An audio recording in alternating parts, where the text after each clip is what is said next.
সকাল থেকে শান্তিপূর্ণ ভোট চললেও যত বেলা বাড়ছে ততই বিক্ষিপ্ত অশান্তির ছবি উঠে আসছে।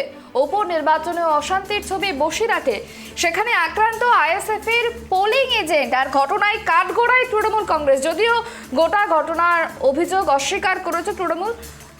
উপনির্বাচনে অশান্তির ছবি বসিরহাটে আইএসএফ এর পোলিং এজেন্টকে মারধরের অভিযোগ তৃণমূলের বিরুদ্ধে।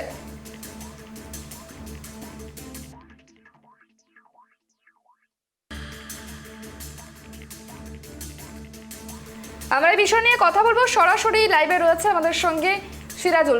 এই মুহূর্তে ঠিক কি ছবি দেখা যাচ্ছে বসিরহাটেও অশান্তির ছবি, ঠিক কি ছবি উঠে আসছে?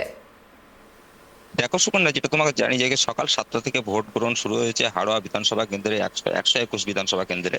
সেখানে কিন্তু সকালে যে একটা অভিযোগ করছিল বিজেপি প্রার্থী বিমল দাস, তিনি যে অভিযোগ করছিলেন ইভিএম সমস্যা নিয়ে, যেটা জানলার ইভিএম বসানো ছিল, সেই নিয়ে কিন্তু তৃণমূলের কিছু কর্মী সমর্থক তারা ভিডিওগ্রাফি করছিলেন। সেই অভিযোগ করার পরে সেখানে কিছু পাতা কাটাকাটি হয়। তারপরে কিন্তু সেখানে কেন্দ্রীয় বাহিনী এবং পুলিশ কিন্তু চলে আসার পরে সেই জানলাটাকে আটকে দেয় এবং পাশাপাশি সেখান থেকে আইএসএফ এর প্রার্থী পিয়ারুল ইসলাম তিনি তার নিজের বুথে গিয়ে ভোট দিলেন এবং ভোট দেওয়ার সময় আমাদের সাক্ষাতে তিনি জানান যে এখানে কিছু আইএসএফ এর যে পোলিং এজেন্ট তাদেরকে ভোট বসতে দেওয়া হচ্ছে না বা বাধা দেওয়া হচ্ছে, এমনটা তিনি অভিযোগ করেছেন। পাশাপাশি আইএসএফ একজন যে পোলিং এজেন্ট তাকে কিন্তু মারধর করা, যে তিনি যেহেতু পোলিং এজেন্ট থেকে বাইরে এসেছিল, বাইরে আসার পরে চা খেতে এসেছিল, চা খেয়ে যখন পোলিং স্কুলের ভিতরে ঢুকছিলেন সেই সময় তৃণমূলের কিছু কর্মী সমর্থক তাকে মারধর করে, সেই অভিযোগ কিন্তু তোলেন। পাশাপাশি দেখো, আমরা কিন্তু যে হাড়োয়া বিধানসভা কেন্দ্রের যে তৃণমূলের প্রার্থী অর্থাৎ রবিউল ইসলাম, তাকে জিজ্ঞাসা করি, তিনি কিন্তু এই সমস্ত বিষয়গুলো কিন্তু অভিযোগ উড়িয়ে দেন। তিনি বলেন সমস্ত অভিযোগ মিথ্যে, বিরোধী পক্ষ সবসময় মিথ্যে অভিযোগ করে এবং যা কিছু সুন্দর শান্তিপূর্ণভাবে ভোট হচ্ছে। কিন্তু আইএসএফ এর প্রার্থী পিয়ারুল ইসলাম বলছেন সামান্য কিছু হালকা বিক্ষিপ্ত ঘটনা ছাড়া আর কিন্তু বেশি কিছু ঘটনা ঘটেনি, সুস্থভাবে হাড়োয়াতে ভোট হচ্ছে এবং প্রশাসন কিন্তু যথেষ্ট তৎপর আছে। প্রশাসন সমস্ত জায়গায় কিন্তু প্রশাসন টহল দিচ্ছে এবং পাশাপাশি দেখো, যেটা সদরপুর যে ঘটনা ঘটেছিল যে সেই ইভিএম এর ঘটনা কিন্তু সেখানে কিন্তু জেনারেল যারা অবজারভার তারা কিন্তু সেই ঘটনা 3 সদস্যের প্রতিনিধি দল তারা কিন্তু ঘটনাস্থল পরিদর্শন করেন এবং আসেন। এখানে কিন্তু যথেষ্ট কেন্দ্রীয় বাহিনী মোতায়েন করা হচ্ছে এবং তারা কিন্তু যথেষ্ট পরিমাণে করছে। এখন ভোট কিন্তু শান্তিপূর্ণ হাড়োয়াতে চলছে, এমন এই মুহূর্তে কিন্তু সেই ছবি উঠে আসছে। এখন বেলা যত বাড়বে একের পর এক কিন্তু চাপানুতন চলবে। এখন বেলা যত বাড়ার পাশাপাশি কি ঘটনা ঘটে আমি জিজ্ঞাসা করে নেবো একজনের কাছ থেকে, সুস্থ নির্বাচনে তারা ভোট দিতে পারছেন কিনা। দাদা, আপনারা ভোট দিতে কোনো সমস্যা হচ্ছে কি?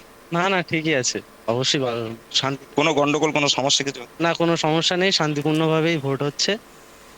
এবং হাড়োয়া শান্তির জায়গা, মানে আগাগোড়াই শান্তিপূর্ণভাবে ভোটটা হয়। দেখো, যারা ভোট দাতা তারা কিন্তু জানাচ্ছে শান্তিপূর্ণ ভোট হচ্ছে, সেই ছবি উঠে আসছে ধারাতে। আমি ইতিমধ্যে কিন্তু দাঁড়িয়ে আছি শরৎ হালদার স্মৃতি যে অবৈতনিক প্রাথমিক বিদ্যালয়, সেই বিদ্যালয়ে অর্থাৎ 121 নম্বর বুথে 221 নম্বর বুথে সেখানে কিন্তু দাঁড়িয়ে আছে, সেখানে ভোট গ্রহণ চলছে। সেখানে কিন্তু কেন্দ্র বাহিনী মোতায়েন করে কিন্তু ভোট চলছে, সেই ছবি কিন্তু দেখা যাচ্ছে। কেন্দ্র বাহিনী কিন্তু যথেষ্ট পরিমাণে তৎপর আছে এবং প্রশাসন কিন্তু এখানে রাউন্ড দিচ্ছে এবং কেন্দ্র বাহিনী টহল দিচ্ছে এবং অবজারভার যারা আছেন, জেনারেল অবজারভার, তারাও কিন্তু টহল দিচ্ছে বিভিন্ন জায়গায় হাড়োয়ার বুথে বুথে।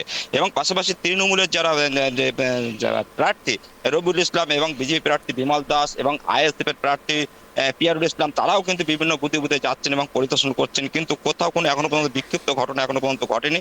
একটি জায়গায় যে ঘটনা ঘটেছে সেটা হচ্ছে 179 নম্বর বুথে, যেখানে আইএসএফ কর্মীকে মারধর করা হয়েছে, একটি ঘটনা। এবং পাশাপাশি যেটা 200 নম্বর বুথ হাড়োয়ার বিধানসভা কেন্দ্রের 200 নম্বর সদরপুর, সেখানে কিন্তু ইভিএম এর ঘটনা। অর্থাৎ এই দুটো জায়গায় কিন্তু ঘটনা ঘটে গেছে ইতিমধ্যে। বেলা যত বাড়বে কি পরিস্থিতি থাকে সেদিকটা আমাদের নজর থাকবে টাইটেল বাংলার ক্যামেরায়। সুপর্ণা।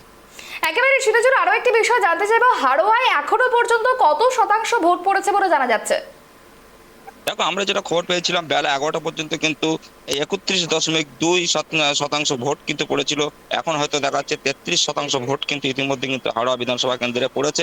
এখনো কিন্তু প্রচুর ভোট বাকি আছে। এখন লাইন দিয়ে কিন্তু, যেহেতু এখন দুপুরের টাইম, লাঞ্চ টাইম, সেই টাইমটার ক্ষেত্রে লোকজন একটু বুথে একটু কম থাকলো। পর কিন্তু বেলা যত বাড়বে ভোট কর্মীরা তারা কিন্তু তারা কিন্তু লাইন দেবে এবং জমায়েত হবে এবং ভিড় হবে। এবং বেলা বাড়ার পাশাপাশি কি বিক্ষিপ্ত ঘটনা ঘটে সেদিকটা আমাদের নজর থাকবে। সুপর্ণা।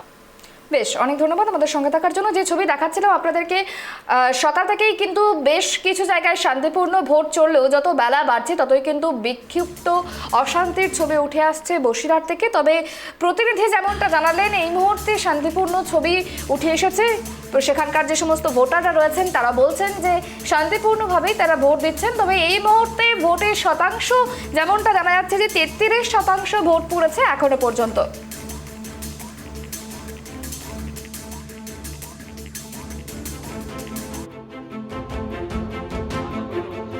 আমি এখানে পোলিং এজেন্ট ছিলাম 179 নম্বর বুথ মানিকপুর। আমি চা খেতে গিয়েছি, ওখান থেকে আমি চা খেয়ে ফিরছি, তখন টিএমসির অন্য বিধানসভার কিছু গুন্ডা বাহিনী এবং আমাদের 121 হাড়োয়া বিধানসভার কিছু গুন্ডা বাহিনী মিলে আমাকে অ্যাটাক করে আমাকে তুলে নিয়ে যাচ্ছিলো। সেখানে গিয়ে আমাকে খুব মারধর করেছে, আমার এই মাথায় লেগেছে, হাতটা সব কেটে গিয়েছে, মাথা ফুলে আসে, আমি এখন সব মাথাটা ঘুরছে, আমি কিছু বুঝতে পারছি না কী হচ্ছে।